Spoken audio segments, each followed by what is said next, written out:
Tempat wisata Solo memberikan pengalaman yang tak akan terlupakan saat pelancong mengunjungi kota Solo. Ada banyak tempat wisata Solo yang tak kalah apik dari daerah lainnya di Indonesia. Tempat wisata Solo juga enggak bikin kantong wisata kering. Solo atau Surakarta adalah salah satu kota di Jawa Tengah yang mudah diingat seseorang dari luar provinsi tersebut. Kota Solo ikonik dengan Bengawan Solonya yang dijadikan lagu oleh Gesang dan stasiun balapan oleh Didi Kempot. Kota Solo juga terkenal dengan batiknya yang digemari banyak wisatawan. Tempat wisata Solo yang paling terkenal yaitu wilayah Keraton Kasunan dan Mangkunegaran. Selain dua keraton tersebut, masih ada tempat wisata Solo yang tak kalah menarik. Jika berlibur ke Solo, jangan lupa untuk mengunjungi rekomendasi tempat wisata Solo yang dirangkum berikut ini.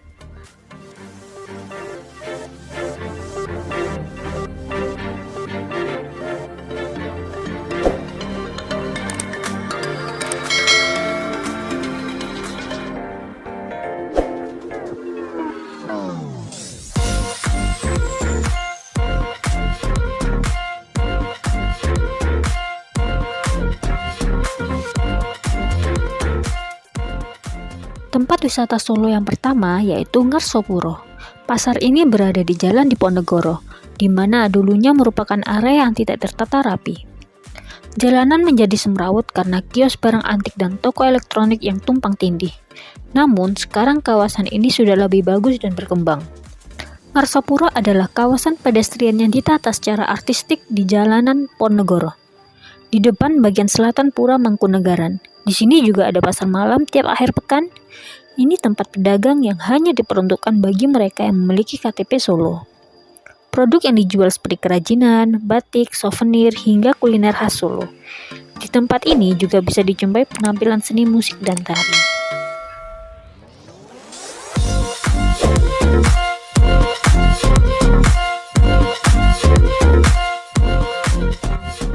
Tempat wisata Solo yang berikutnya adalah Taman Balai Kambang. Taman Balai Kambang adalah salah satu ruang terbuka hijau di Kota Bengawan. Taman peninggalan Mangkunegara 7 ini dibangun pada 1921. Sebelumnya, taman ini memiliki dua nama yakni Partini Twin atau Taman Air Partini dan Partinah Bos, Hutan Partinah, sesuai bagian dan fungsinya. Taman Air Partini yang berada di bagian barat berfungsi sebagai penampungan air untuk membersihkan dan menggelontorkan kotoran-kotoran sampah di dalam kota. Kolam ini sering dijadikan sebagai area bermain perahu dan bebek kayu bagi para pengunjung. Sedangkan Taman Partinah Bos atau Hutan Partinah berguna sebagai daerah resapan atau paru-paru kota. Aneka tanaman yang tumbuh di hutan ini diantaranya beringin, kenari, dan apel coklat. Penghuni lainnya adalah kawanan rusa yang biasanya menjadi objek yang disukai anak-anak. Rusa-rusa tersebut cukup jinak, namun saat musim kawin mereka bisa berubah agresif. Pengunjung yang datang ke taman wisata ini tidak dipungut tiket masuk alias gratis.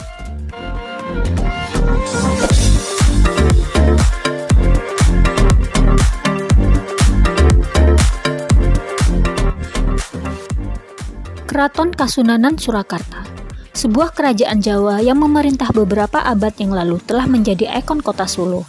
Kerajaan ini bernama Keraton Kasunanan, didirikan oleh Susuhan Pakubuwono II pada tahun 1744 sebagai pengganti Keraton Kartasura yang rusak akibat geger pecinan pada tahun 1743. Memiliki luas area sekitar 54 hektar dan banyak koleksi patung, senjata, dan pusaka kerajaan. Salah satu bangunan bertingkat yang menarik di Keraton Kasunan yaitu Menara Sanggabuana. Konon menjadi tempat bertemunya Ratu Laut Selatan dengan Raja. Ketika Anda berkunjung ke Keraton Kasunanan, ada beberapa tempat yang tidak boleh dimasuki yaitu kediaman Raja Pakubuwono. Area di Keraton Kasunanan yang boleh dikunjungi publik salah satunya adalah pendopo besar di dalam Sasana Sewaka, di mana pertunjukan tari dan gamelan disuguhkan di tempat itu. Ketika masuk sasana sewaka, pengunjung harus melepaskan alas kaki dan berjalan dengan kaki telanjang di hamparan pasir yang diambil langsung dari pantai Parangkusumo dan Gunung Merapi. Anda juga bisa mengunjungi museum yang ada di dalam kawasan Keraton Kasunanan. Terdapat berbagai koleksi kerajaan seperti kereta kencana, tandu, patung, senjata.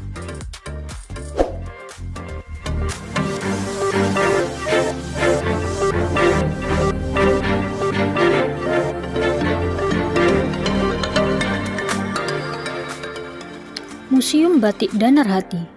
Keinginan Haji Santoso Dullah untuk melestarikan batik mendorong didirikannya Museum Batik di Kota Solo. Museum ini bernama Museum Batik Danarhati. Berlokasi di Jalan Utama Kota Solo, Jalan Slamet Riyadi, museum yang didirikan sejak tahun 1967 ini menyuguhkan koleksi batik kualitas terbaik dari berbagai daerah seperti batik asli keraton, batik Cina, batik Jawa Hokkaido, batik pesisir, batik Sumatera, dan berbagai jenis batik lainnya.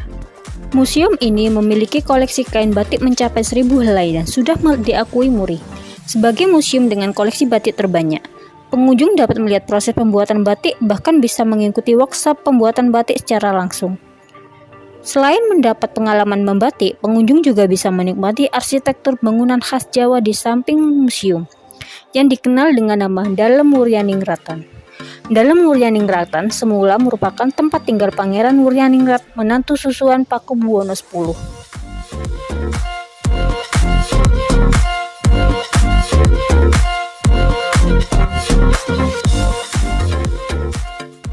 Kampung Batik Kauman. Kampung Batik Kauman juga menjadi pusat batik tertua di Kota Solo. Berlokasi tidak jauh dari Jalan Utama Slamet Riyadi dan Jalan Rajiman. Akses menuju Kampung Batik Kauman dapat ditempuh dengan bus Batik Solo Trans dari Stasiun Balapan. Menurut sejarah, Kampung Batik Kauman dulunya adalah pemukiman kaum abdi dalam Keraton Kasunanan dengan mempertahankan tradisi dengan cara membatik. Dibandingkan dengan laweyan, batik Kauman lebih menampilkan motif batik klasik yang didasarkan pada pakem atau standar keraton. Katakan motif batik Kauman lebih merepresentasikan motif batik yang dikenakan di Keraton Kasunanan. Keunikan yang ditawarkan di Kampung Batik Kauman adalah pengunjung dan penjual batik bisa berinteraksi dan bertransaksi langsung dengan mengunjungi rumah industri batik mereka dan melihat proses produksi batik serta belajar membatik. Jika kalian tertarik berkeliling ke Kampung Batik Kauman, sebaiknya kalian berjalan kaki atau naik becak, karena akses jalan di kampung ini berupa gang-gang sempit. Dengan berjalan kaki, Anda bisa menikmati bangunan tua dengan gaya arsitektur Jawa Belanda, rumah joglo, dan limasan.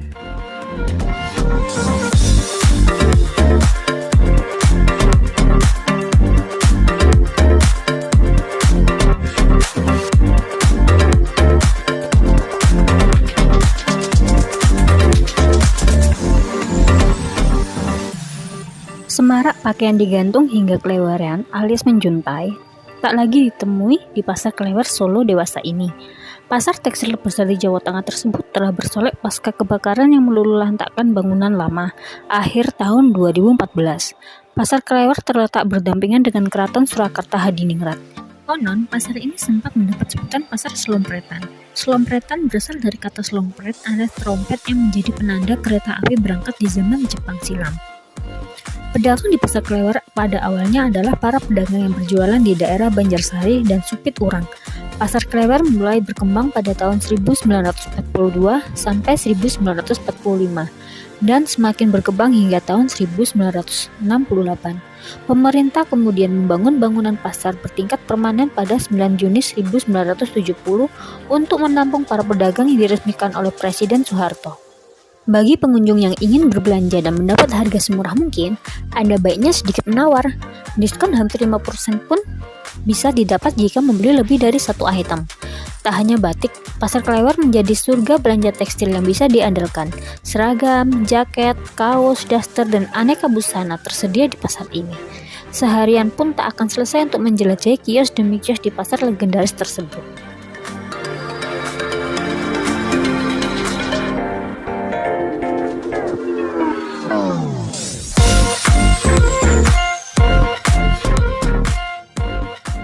Selain Keraton Kasunanan, Kota Solo juga memiliki istana yang indah dan megah, yaitu Pura Mangkunegaran. Nama pura berasal dari bahasa Jawa yang artinya istana atau kerajaan. Pura Mangkunegaran menjadi pusat budaya dan seni di kota Solo. Berbagai koleksi berharga yang ada di dalam istana dipercaya berasal dari kerajaan Mataram dan Majapahit. Selama berkunjung ke Pura Mangkunegaran, Anda akan ditemani seorang tour guide. Begitu memasuki area Pura Mangkunegaran, Anda akan melihat hamparan halaman yang luas dan akan menemukan bangunan bergaya Eropa bertuliskan kavaleri artileri yang menjadi tempat pasukan berkuda Mangkunegaran. Begitu memasuki pintu gerbang, Anda langsung disuguhkan arsitektur pendopo bergaya Jawa Eropa. Pendopo biasa digunakan untuk pertunjukan tari dan wayang yang biasanya diiringi dengan satu set gamelan bernama Kiai Manyut Mesem. Setelah melewati pendopo, pengunjung akan menuju Pringgitan, tempat di mana keluarga kerajaan tinggal, dan Rekso Pustoko, tempat koleksi benda-benda kerajaan seperti koleksi topeng, kereta, dan berbagai koleksi lainnya.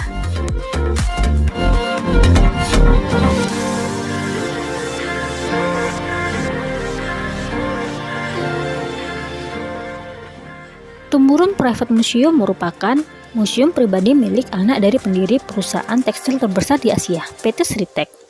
Iwan Kurniawan Lukminto mendirikan museum ini sebagai bentuk penghormatan pada sang ayah, H.M. Lukminto, seorang kolektor dan penikmat karya seni. Selain itu, berdirinya tempat ini menjadi penghargaan untuk seniman Indonesia agar karyanya bisa diapresiasi oleh publik. Nama Tumurun berasal dari kata turun-temurun yang berarti mewariskan dari generasi satu ke generasi lainnya. Dari nama tersebut juga terlihat berbagai karya seni yang ternyata koleksi pribadi milik keluarga besar Lukminto. Meski siapapun bisa masuk, tapi ada syarat untuk jelajah di tempat ini ya. Teman traveler harus melakukan reservasi terlebih dahulu. Pasalnya, sistem yang digunakan adalah penjadwalan. Berlokasi di Jalan Kebangkitan Nasional nomor 8 Surakarta, Tumurun Private menerima kunjungan dari hari Senin hingga Sabtu dengan maksimal 10 reservasi tiap harinya. Sebelum memasuki museum, kita juga akan diberi briefing terlebih dahulu oleh guide. Karena bersifat pribadi, untuk memasuki ruangannya pun hanya bisa menggunakan sidik jari pemilik dan manajer museum. Bangunan berwarna putih ini bergaya modern dengan sistem pencahayaan dan alunan musik yang baik. Pengunjung akan dipandu dengan durasi 1 jam untuk menikmati aneka koleksi di dalamnya. Tentu jadi pengalaman seru, apalagi bagi traveler pencinta seni.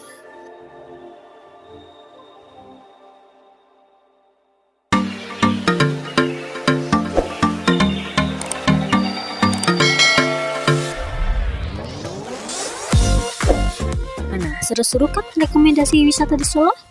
Masih banyak lagi tempat liburan atau wisata yang rekomen banget yang bakal kita share ke kalian.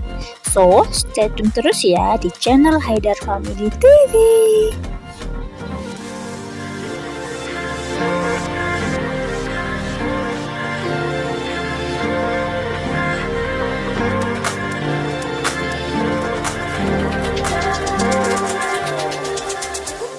Berkembang, jangan lupa like, komen, share, dan subscribe, dan jangan lupa nyalakan lonceng notifikasinya ya.